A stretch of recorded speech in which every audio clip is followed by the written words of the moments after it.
My fiancé cheated on me with my own cousin. 5 long years later, she walked straight into my wedding ceremony, fully convinced I would forgive her. The warm Texas sun hung low over the outdoor vineyard venue, painting every oak tree and linen-draped table in soft golden light. My white dress fit perfectly against my shoulders, the heavy lace catching the breeze that rolled across the grapevines. I could hear the quiet murmur of 200 guests behind me, the gentle clink of champagne flutes, and soft acoustic guitar drifting from the ceremony stage. This was the day I had dreamed of for so long. After every late-night cry, every therapy session, every slow, painful step to piece myself back together, I was finally about to marry Silas. My hands trembled slightly as I gripped my bouquet of ivory roses. Tori, my maid of honor and closest friend, stood right beside me, adjusting the thin veil over my hair. Her dark eyes scanned my face, reading every flicker of emotion. "You okay?" she whispered, leaning in so only I could hear. I nodded, breathing deep. "More than okay. I can't believe we're actually here." 5 years felt like a different lifetime. Back then, I thought I would marry Jasper. We had picked out rings, toured venues, mapped out our whole future, until I stumbled across his text thread with Lila, my maternal cousin. The messages laid everything bare. Late-night meetups, secret hotel visits, laughing about how they would keep me in the dark. That discovery shattered my world. The whole family blew up overnight. Jasper and Lila tried dating for 8 months before falling apart. For half a decade, I kept them both at arm's length. I showed up to a few big family holidays, made forced small talk, and kept my distance. Relatives constantly reminded me time heals wounds, that I should learn to let go. I always brushed those comments off. I had on. Silas loved every part of me, including the broken parts from that old. We built a quiet, steady life in our little suburban home outside Boston. Today was our My mother Diane's over, her silk navy dress swishing across. She squeezed my arm, her expression tight with a mix of joy.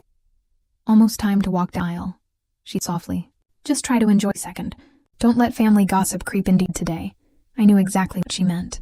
Aunt Marissa, Lila's mom, still brought up the old drama at every Thanksgiving dinner, hinting I was holding on to too much. I had made one rule crystal clear. Jasper and Lila were not invited.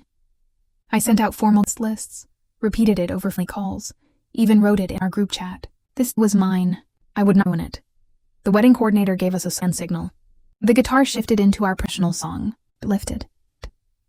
And then a sharp, confused murmur rippled through the crowd. The noise started near the back entrance of the rooms. Voices rose, quiet at first, then growing louder. Some guests twisted around in their chairs to stare toward the gravel gate. The guitar player hesitated, his melody stuttering for a beat. Tori's posture stiffened instantly. "What is going on?" Diane muttered, craning her neck to see past the row of folding chairs. A cold prickled spine. My stomach twisted hard, and a terrible premonition settled heavy in my chest. Stepped forward a little, proud.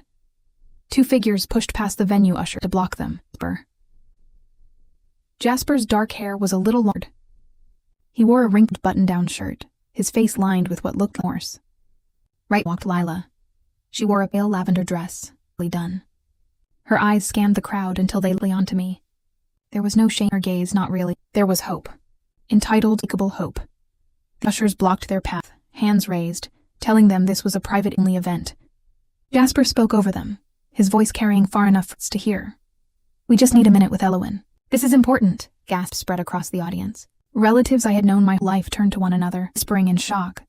Aunt Marissa's face went bright red. She sank lower in her seat, clearly mortified, yet unable to intervene. All the old buried pain crashed a brutal wave. All nights I cried alone. The shame of learning my fiancé and my betrayed me.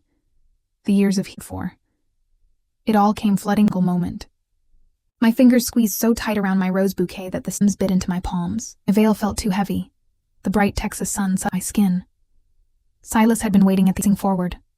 Now he turned around. He saw them, saw my frozen, terrified face, and started walking fast toward me. His jaw was set hard, every line of his body protective anger.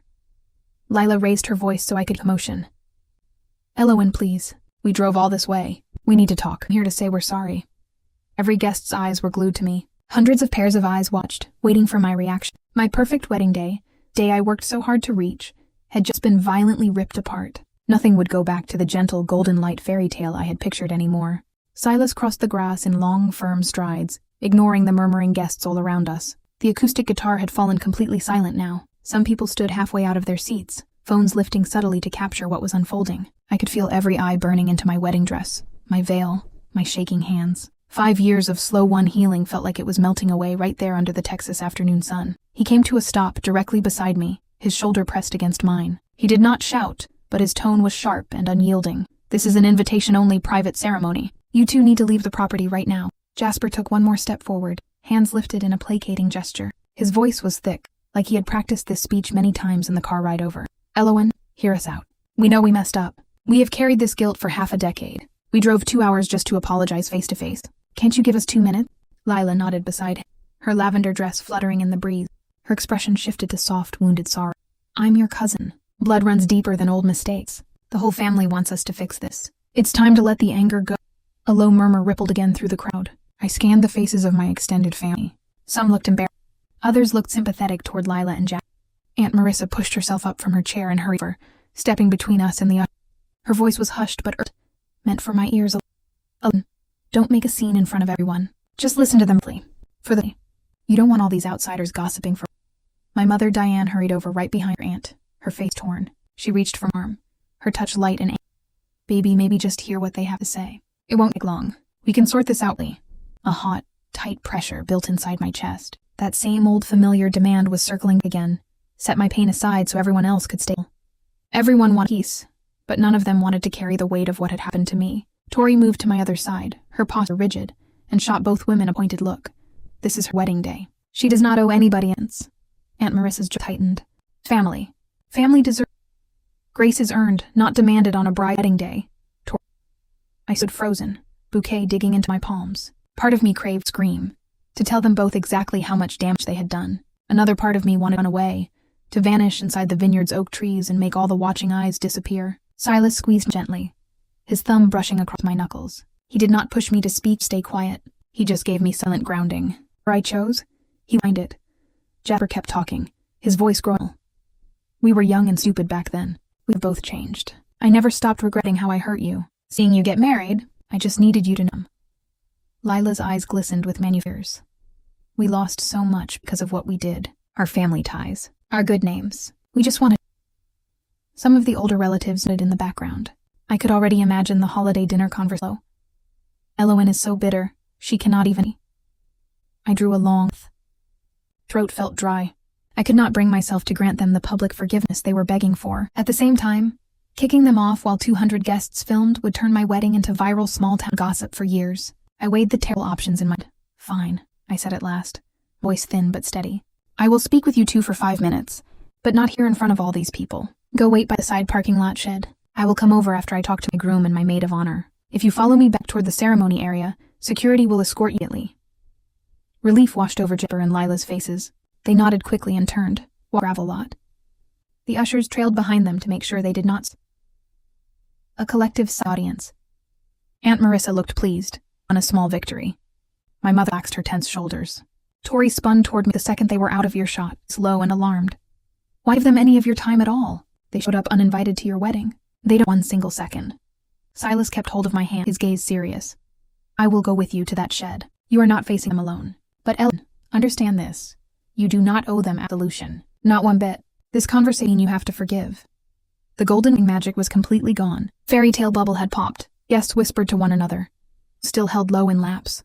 My ceremony was delayed. The day I spent so long dreaming of was now hanging in fragile pieces. I had bought temporary quiet, but I already feared what this short meeting would unlock. Nothing would ever go back to the full celebration I had planned. Silas fell into step beside me as we walked across the uneven grass toward the weathered metal storage shed at the edge of the property. Sunlight filtered through oak branches, casting dappled shadows over the gravel beneath our heels. Some guests craned their necks to watch us go, quiet murmurs drifting across the vineyard. Tori stayed behind to hold back curious family members, keeping them from following and crowding into our private talk. My heavy wedding dress dragged lightly over loose stones, and I adjusted my slipping veil with one trembling hand. Jasper and Lila were already waiting by the shed's rusted metal door. They had stepped away from the main guest area, but their bodies still radiated that quiet, entitled expectation. As we drew near, Jasper shifted forward, ready to launch straight into his apology. Silas positioned himself half a step in front of me, a quiet, physical barrier. Remember, 5 minutes only, Silas reminded them flatly. No long speeches. No attempts to rehash old history. You get to say what you came here to say, and then you leave the venue. Lila's smile faded a little. Clearly, she had imagined this going very differently. She glanced past Silas, locking eyes with me. Elowen, thank you for giving us this chance. For years we have wanted to sit down and tell you how deeply sorry we are. What we did was unforgivable. We destroyed your engagement. We hurt the whole family. Jasper picked up where she left off, his voice. I replay that time in my head all the time. I threw away a good life with you for something meaningless. I have carried shame every single day since it ended. We were hoping that today, of all days, you could find it in your heart to let this wound close. I stood there listening. Some small part of me wanted to accept the apology, to lay down all that heavy anger, to stop being the bitter cousin at every family gathering. But beneath that urge sat the sharp memory of sleeplessness, of therapy appointments, of picking apart my own self-worth after their betrayal. An apology did not erase all of that. I hear that you are sorry, I said slowly. But sorrow does not erase what you two chose.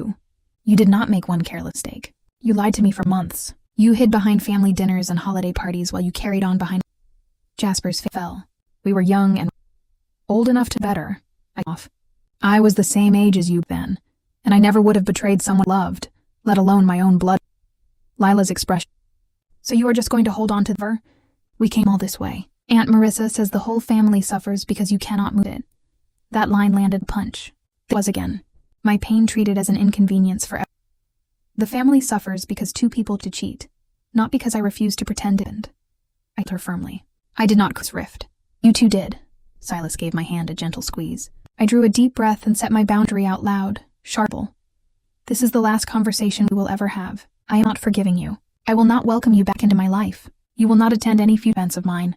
No birthdays, no holidays, nothing. Do not text me. Do not call me. Do not show up anywhere I am, Jasper said at me in shock. You drove us all the way out here just to I gave you the chance to speak your piece. That is all you get. Lila's eyes filled with frustration. You are really going to cut family off for something that happened to go? Family does not do what I answered. Family protects you. They do not sneak around and destroy your back. Their 5 minutes were long gone. Silas tipped the parking lot. This conversation is finished. Time for you to leave. Defeated and angry, they spun and stormed toward their car. I watched them climb inside, tires crunching gravel as they pulled off the venue grounds. A weight lifted off my chest, yet grief lingered. I had stood my ground. Came next. All out. When Silas and I walked backward the ceremony space, Aunt Marissa stormed to confront me. Her voice shook with frustration, low enough only to hear. How'd you be so cold? They humbled themselves and drove hours to apologize and them down completely. This family apart. Diane hurried over. Sister and me. Elowen. Was that really necessary? A little softer. Anger burned hot under my skin. After everything I had survived, my own mother still expected me to suffer peace.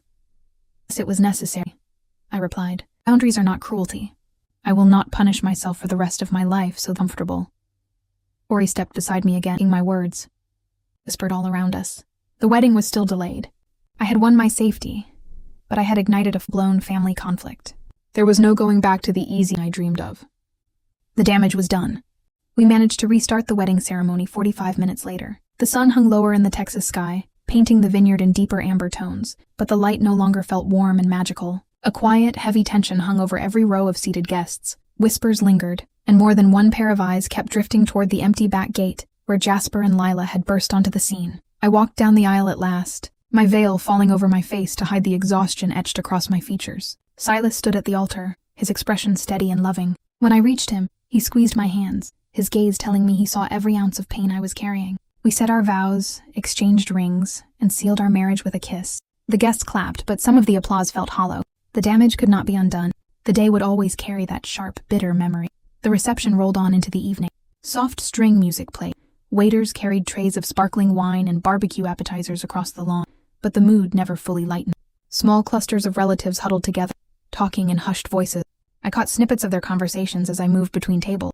Greeting guests. 5 years is a long time to stay angry. Lila and Jasper really humbled themselves showing up like that. She could have given them a little compassion, even just for the sake of the family. Aunt Marissa barely spoke to me all night. She sat at a far-off table, her jaw tight, only offering a stiff, quick smile when I stopped. My mom, Diane, bounced back and forth between celebrating with me and comforting her sister, torn apart by the division rippling through our bloodline. Several cousins avoided making eye contact with me entirely. Tori found me near the open bar later, handing me a glass of chilled white wine. My feet ached inside my wedding heels and my dress felt far too heavy. You hear what they're saying? I muttered, taking a slow. Of course I do. They love framing your self-respect as bitter, Tori said, her voice sharp. You set hard boundaries, and suddenly you are the villain of the whole story. I leaned against the wooden bar counter, watching Silas laugh with his groomsmen across the. He had done everything right today, stood solidly beside me through every terrible moment. Even so, seeds of doubt crept into my head. Maybe I had been too harsh. Maybe I should have accepted some version of their apology to keep the family from fracturing. What if I really was holding on to resentment for long? Night, after the reception up, we drove back to our suburban rental home outside. Our wedding gifts sat stacked in the back. The house was quiet when we stayed. I kicked off my heels, peeled off my dress, and sank down onto the edge of our bed. Silas sat beside me, wrapping an arm around my... "You're replaying everything," he observed. I nodded, staring at the floor. What if I read everything? What if I should have met them halfway? Everyone keeps saying time softens. Time does not automatically grant people forgiveness, Silas answered. Forgiveness is a choice you make yourself, not a requirement your family forces you. You don't owe Lila or Jang. Even with his calm, rational words, doubt lingered. By the next morning, the family group chat blew up. Aunt Marissa had posted a long emotional message describing how hurt Lila was after the... Multiple aunts, uncles, and distant cousins chimed in. Some said I needed therapy to process my anger. A few backed me up, yet they were vastly outnumbered. My mother texted me privately, begging me to consider arranging another meeting with Lila to mend fences late. I stared at her text for a long time. The people who were supposed to love me most could not bring themselves to see how deep I had been wounded. All they cared about was smoothing over the conflict, so the family could go back to pretending nothing terrible. A day later, my mom showed up unannounced on the porch. She carried a container of homemade pecan pie, her face sad. She sat down on our living room couch and begged me to think the holidays ahead. Thanksgiving, Christmas, all the big family gatherings. She did not want us split into opposing sides. Can't just try to be civil, she pleaded. Don't have to be friends. Just light. For me, her plea pulled at my heartstrings. Loved my mother, and I hated seeing her this rift. For a fleeting moment I almost caved. I would reach out. But then I remembered the late nights, shattered engagement, the humiliation of finding my fiancé's own cousin. If I gave in now, I would be sacrificing my peace just to ease her discomfort. I sat there caught in the middle. Marriage was brand new, yet I was drowning in family-driven guilt. I stood my ground at the wedding, but the battle was far from finished, and isolation was fast around me. The guilt my mother planted in my head lingered for days after the wedding. I found myself overthinking every choice, replaying the 5-minute conversation by the shed, wondering if I'd truly been too unforgiving. The family group chat stayed tense and divided, with most relatives tiptoeing around the conflict, or subtly taking Lila's side. Aunt Marissa stopped texting me entirely, and several cousins unfollowed my social media pages overnight. I'd always been the family's easy child, the one who avoided drama, who swallowed hurt feelings to keep the peace, who prioritized everyone else's comfort over my own. Breaking that pattern now felt selfish, even when I knew it wasn't. Tori showed up at my house on a rainy Saturday afternoon, carrying iced coffee and a determined expression. She kicked off her shoes by the door and walked straight to my kitchen counter where I'd been mindlessly folding wedding thank you cards. You're spiraling in guilt, she said bluntly, no soft opening. I can tell. You're over here questioning yourself while they're painting you as the cruel, bitter family member. I sighed, setting down my pen. Everyone acts like it was just a stupid youthful mistake. 5 years is supposed to be long enough to get over it. Get over being betrayed by your fiancé and your blood cousin. Tori shook her head, pulling out her phone. I've been holding on to something for half a decade. I saved it back when everything fell apart, just in case you ever needed proof it was never a one-time mistake. My breath caught. What proof? Without hesitation, Tori pulled up an old archived folder on her phone. Hundreds of screenshot text messages, dated all the way back before my broken engagement. She passed the device to me, and my hands trembled as I scrolled through. The texts were devastating. Jasper and Lila hadn't just slipped up once. They'd spent months planning their secret relationship, laughing at how oblivious I was, making cruel jokes about my commitment to our future. They'd coordinated late-night meetups during my work shifts, lied about group friend hangouts, and even mocked my wedding planning behind my back. One message from Lila stood out the most. She's too nice to ever suspect. We've got all the time in the world. Another thread showed they'd actively hoped I'd overlook their close, counting on my loyalty and trust to keep them from getting caught. They hadn't been two reckless kids making a spontaneous. They'd been two people deliberately manipulating and destroying my life for their own. Tori leaned against the counter, watching my... I saved these because I knew you'd eventually start believing their version of the... They've spent 5 years framing it as a dumb, fleeting mistake. It was that. It was calculated, intentional. Tears stung my... But they weren't tears. They were tears of clarity. All the guilt I'd been carrying dissolved in an instant. I hadn't been harsh or unforgiving. I'd been far too gentle. I'd spent years softening their wrongdoing to spare the pain, while they'd spent months plotting. They lied, whispered, scrolling through more damn messages. They told the family it was a single mistake. They said they regretted it, because that's the only way they could salvage their relations, Tori said firmly. They knew if anyone found out how it went on, how intense it was, no one would feel. Kept scrolling, and found the final coffin, a text from Lila, sent the week before I discovered. After the wedding, we won't have to more. We'll finally be free of her. My chest tightened sharply. They'd planned to ruin my future all along. They hadn't felt guilty back then. They titled. Excited to start their relationship after. For the first time in 5 years, I didn't feel an ounce of doubt about my weddings. I'd been right to shut them down. I'd been right to cut them off entirely. Their apology wasn't genuine remorse. It was a desperate attempt to clean up their tarnished family image now that I'd built a happy about them. That evening, Mom texted again, asking if I'd consider reaching out to Lila to mend things before the upcue. Stared at her message, then pulled up dots. I finally told truth. I wasn't discriminating. The family harmony had been a fake, fragile lie for years, propped up by my silence and my willingness to forgive the unforgivable. The doubt that had haunted me for days vanished completely. But in its place came a coldty. The family would never leave the real story, proof. And exposing the truth meant blowing apart every last illusion the family clung to. The real fight was only just beginning. I sat on our living room couch long after Tori left, staring at the screenshots saved on my phone. Every line painted a picture I had never fully allowed myself to see. Jasper and Lila had not stumbled into sin. They had plotted it, laughed over it, and dreamed of building their romance on top of my broken life. For 5 years, the whole family had bought their sanitized version of events. Silas found me there when he got home from work. He set his work bag down by the front door and knelt beside the couch, reading over my shoulder as I held the screen. His jaw tightened as he scanned the cruel, mocking messages. "Wow," he breathed. "That changes everything. No wonder they were so desperate for your forgiveness at the wedding. They need you to play along with their lie." I nodded slowly. "If I share these texts, half the family is going to hate me for rocking the boat. Aunt Marissa will lose her mind, but I can't keep letting them paint me as the bitter villain." Over the next 48 hours, the family pressure only intensified. Phone calls poured in from distant aunts and uncles. Several left voicemails, urging me to let old wounds rest. My mother stopped by again, this time carrying less food and more frustration. She sat across from our kitchen table, her fingers folded. "Word is spreading that you refuse to reconcile. Marissa is threatening to skip this summer's big family barbecue. If she stays home, half the family will follow." I leaned forward across the table. "Mom, what if it was not just a silly mistake?" What else could he? I slid my phone across the wooden surface so she could read the screenshots for her. At first her expression was... Then as she read further, her lips parted and she sat back in her chair. She scrolled slowly, reading message after message, the smile completely gone from her face. "I had no..." she whispered. "They told everyone it was one stupid drive. No. Everybody wanted to believe that story," I said quietly. "It is easier for the whole family to call me angry than accept 2 of our own planned this betrayal." For a moment, I thought she would stand firmly on my... But then pain flickered across... "Oh," she said. "Releasing these to the whole family would blow everything wide open. It will humiliate Marissa publicly. It will destroy Lila's reputation completely. Can we keep between us?" Sank. Even after seeing the proof, my mother still feared the scandal more than Ma. She believed. Yet she begged me to hide it to protect other people's feelings. That stung deep argument. Our conversation sharp. Rose. She told me exposing the text would burn bridges that were heal. I told her I was tired of sacrificing my truth for other people's comfort. She left our house upset, without saying... Not long after she drove away, the family group chat expired. Aunt Marissa posted a long note lamenting how I continued to punish her daughter for years. Multiple cousins replied agreeing with her. No one knew about it yet. Tori texted me. She had heard through family gossip that Lila was telling mutual relatives I had treated her clearly at the wedding, that I refused to give her even a small... Jasper all again.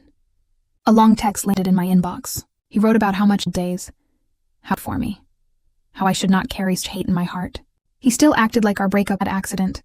Not something he had... I sat alone on our back porch as dusk fell over the neighborhood fireflies flickers. Silas came outside and wrapped up shoulders. Most of my extended family stood against me. Even my mother shrank back from the full weight of the truth. Tori and Silas were my only solid anchors. I felt isolated, cut off from the grown-up loving. But the isolation evolved. Hiding the evidence would let Jasper and Lila keep forever. If I stayed silent, every future holiday gathering would circle the same complaint. Ellen cannot forgive. I was not going to stay longer. The risk was huge. Many family relationships would break, but I could no longer live trapped inside their comfortable lie. The battle was no longer about forgiveness. It was about who got to tell the story of what really happened 5 years ago.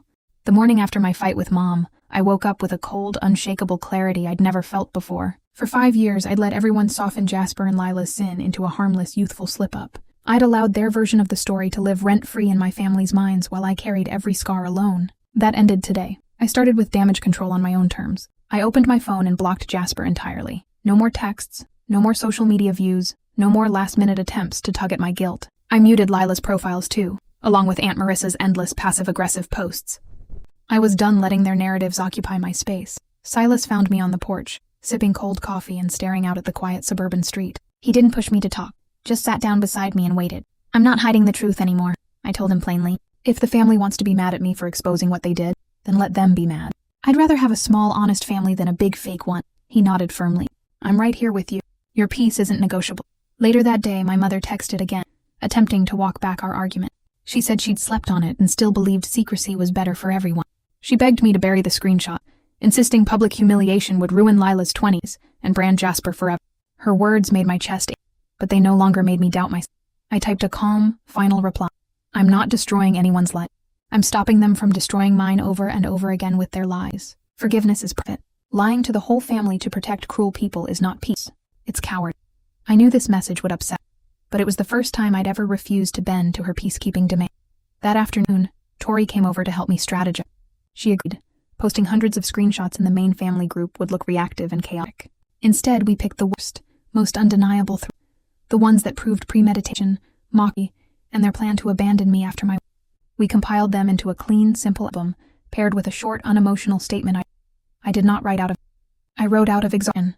For half a decade, I have been labeled bitter, unforgiving, and cruel for refusing to accept a one-time mistake.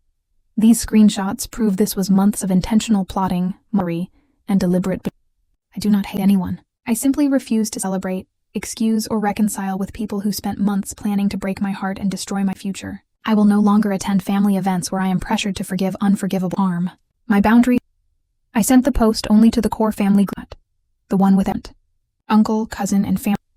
Within 60 seconds, the chat. Some family members went silent early. No more quick defenses for Lila. A few cousins texted shock emojis, admitting they'd always suspected something was off about the story. But Aunt Marissa erupted instantly, firing off paragraph after paragraph, claiming I was dredging up ancient history to publicly shame. Lila sent a frantic private text to me. "You're ruining my life just because you're jealous." I stared at the message, and even with proof of their calculated betrayal staring everyone in the face, she still twisted it in my fault. Didn't reply. I simply screenshotted her desperate accusation and added, "Jasper tried it." He called me directly, his voice shaky and falsely remorseful. "Elowen, don't do this. You're destroying our reputations for old drama. Can't we just talk out privately?" "We did talk," I said flatly. "At my wedding. You got your chance for closure. You chose to lie then and still lying now. This conversation..." I hung up mid-protest and blocked completely. By evening, the family's long-held bias had cracked wide open. Some relatives finally understood why I'd stayed distant for 5 years. They realized I had a grudge. I'd been surviving in a family that enables. But the dividend. Aunt Marissa announced she would never attend another family part of. Lila posted a vague, sad story on social media about cruel family members hunting each other down. Jasper radio silent, no longer able to play the remorse. For the first time since the wedding crash, guilty. I felt free. I'd stopped letting other people's code override my truth. I'd stopped being the quiet, accommodating family member who swallowed to keep the peace. I had shifted. They no longer held the power to paint me as the villain. Now I finally knew the truth. And the real confrontation, the final family wreck, was inevitable. By sunrise the next day, the entire extended family had dissected every screenshot I posted. The quiet, sugar-coated lie they'd lived with for 5 years was completely shattered, and there was no going back. The group chat was unrecognizable. The flood of sympathetic messages for Lila and Jasper had vanished. In their place were stunned, honest comments from relatives who'd always sided against me. One older uncle wrote a long message admitting he'd pressured me for years to forgive them, and he was deeply ashamed he'd believed their version of the story. A handful of cousins messaged privately, apologizing for going along with the crowd and assuming I was bitter. For the first time in half a decade, I wasn't the bad guy, but Aunt Marissa refused to surrender her narrative. She created a separate private family group chat and pulled every loyal relative into it, anyone who still defended her daughter. She spent all morning badgering people, claiming I'd manipulated old messages, cropped proof, and weaponized the past to destroy Lila's young adult life. She insisted her daughter was naive and impressionable, and that Jasper had pressured her into everything. Lila doubled down on the victim act. She posted a long social media paragraph about childhood family rivalry, claiming I'd always resented her, and used the old affair as an excuse to take her down. She omitted every screenshot, every planned conversation, every cruel joke at my expense. Jasper stayed quiet. but his silence spoke volume. Without the ability to call it a youthful mistake, he had no defense left. He could not pretend he was a reformed, remorseful guy anymore. Everyone who knew the truth now saw him for who he was. Someone who'd deliberately ruined his fiancé's future for a fleeting, selfish thrill. My mother spent the entire morning torn between the two sides. She texted me repeatedly, conflicted and exhausted. She hated the division, hated that her sister was furious with her, hated that our family was split clean down the middle. But after rereading the screenshots dozens of times, she finally admitted the truth out loud. "I was wrong to ask you to stay quiet," she said over a shaky phone call. "I thought we were protecting everyone's peace, but we were just protecting lives. I'm so sorry I made you carry this alone." Her apology cracked the last layer of pain I'd been holding on to. For years I'd craved my mom's understanding. Now I finally did. She didn't make excuses for Aunt Marissa. She didn't beg me to reconcile. She simply validated every hurt I... Silas stood beside me while I took all, his hand resting gently on my... He'd watched me fight for so long, and he knew this moment. "Your truth finally," he said softly after I... But the fallout was far. Aunt Marissa made one final, desperate play to regain... She messaged me directly, demanding a formal family meeting at her house the following Sunday. She said it was time to settle the conflict once and for all, and insisted every immediate family member... She knew. If I refused to come, I would be labeled the one who refused to fit me. I knew exactly what she wanted: a stage to plead her daughter's case, to guilt-trip me in front of relatives, to paint me as unyielding and cruel one. She was banking on family pressure to force me into a public forgiveness I would have. Tori urged to go. "It's a trap. She just wants to you." But I shook my head. "I'm not anymore. I have the truth, I have boundaries, and I have my mom on my side now. Let them have their final showdown." In the days leading up to the meeting, the power balance shifted entirely. Most neutral family members had switched my side. They saw the premeditated betrayal, saw the lies, saw how I'd been forced into silence to preserve every... Jasper and Lila's small circle of defenders shrank. They were no longer the remorseful kids. They were two adults who'd lied, manipulated, and plotted to destroy... Still, I prepared my... I saved every screenshot again, organized every piece of evidence, and wrote down every boundary I planned to stating. I would not argue, I would not beg, I would not... The final confrontation was days away. All the lies, all the unsentiment, all the years of unfair judgment were about to collide in one single tense room. And this time, I wasn't the one who had anything to apologize for. Sunday afternoon arrived heavy and tense, the kind of still, humid Texas weather that makes every conversation feel thicker, every conflict harder to avoid. Silas drove us to Aunt Marissa's house, his hand steady on my thigh the entire ride. I'd spent all morning quiet and grounded, no longer second-guessing myself. I wasn't going to this meeting to fight, to beg for approval, or to win people over. I was going to close the chapter permanently. Tori met us there, showing up uninvited and unapologetic. She stood beside me the second we stepped out of the car, making it clear I wasn't walking into the room alone. The house was packed. Every chair in the living room was filled with aunts, uncles, and cousins. The air smelled of sweet tea and fried cornbread, the familiar family scent now twisted with unspoken tension. It felt wrong, being in a room full of people who'd spent years quietly judging me, all while protecting two liars. Aunt Marissa sat at the head of the room, her expression cold and defensive. Lila sat stiffly beside her, eyes red like she'd been crying for hours. Jasper was in the back corner, slouched in his chair, avoiding eye contact with everyone. He looked small now, stripped of his fake remorse and charm. My mother walked in right behind us, immediately sitting on my side of the room. No more hesitation, no more neutrality. She was firmly with... Aunt Marissa started the meeting before anyone could settle fully. Her voice was sharp and trembling with suppressed anger. "I called this family meeting to fix the division Elowen has created. For 5 years, Lila has carried guilt every single day. She's grown, she's matured, and she's begged for forgiveness. Yet Elowen continues to drag our family through humiliation, posting old messages and tearing down 2 young lives over a mistake that happened half a decade ago." She turned toward her tone accusatory. "You broke this family. You refuse to move on. You refuse to be kind. Why can't you let go?" A quiet hush fell over him. Every eye locked on me. For years, this was the moment everyone had waited for. The moment I would leave, apologize for bitter, and grant the forgiveness they'd all... I stood, my back straight and my voice... "I will let it go when everyone stops forcing me to carry it for you." I said clearly. This was never a mistake. It was months of planning, mocking, and intentional betrayal. They lied to me, they lied to all of you, and they've spent 5 years rewriting history to make... I pulled out my phone and placed it on the table, displaying the screenshot album for everyone. They didn't feel guilt back then. They celebrated in my back. They planned to leave me heartbroken after my wedding so they could be together. For 5 years, I stayed quiet to protect this family's peace. I let you all call me bitter while they lived unjust. Lila stood up abruptly, tears spilling cheeks. Was young. I was confused. You're ruining my entire life just to make yourself feel better. No, replied firmly. I'm stopping you from mine again. You had 5 years to tell the truth. You chose to lie. You chose to show up uninvited to my wedding demanding forgiveness. Jasper finally spoke up from the back, his voice sensitive. I apologized. I've changed. Can't one stupid mistake be forgiven? It wasn't one mistake, I corrected him. It was months of deception. And even if it had been one mistake, forgiveness is still my choice, not your right. You don't get to destroy someone's future and then demand they... Aunt Marissa tried to interrupt. Uncle cut her off, speaking for the afternoon. Marissa, enough, he said firmly. We read the messages. We've all been wrong to pressure Lowen all these years. It wasn't a youthful error, this was cruelty. One by one, her family members nodded, shifted entirely. The pressure that had been on me for half a decade suddenly lifted, crashing by Lila and Jasper. Realizing she had lost the room, Aunt Marissa shattered. So, daughter? Just like that? No, my mom softly but strongly, finishing mine. That single silenced everyone. Lila collapsed back in her, defeated. Jasper stared at the floor, unable to argue anymore. The family saw the full truth. The problem. I had been the victim forced to endure endless judgment for choosing not to rail.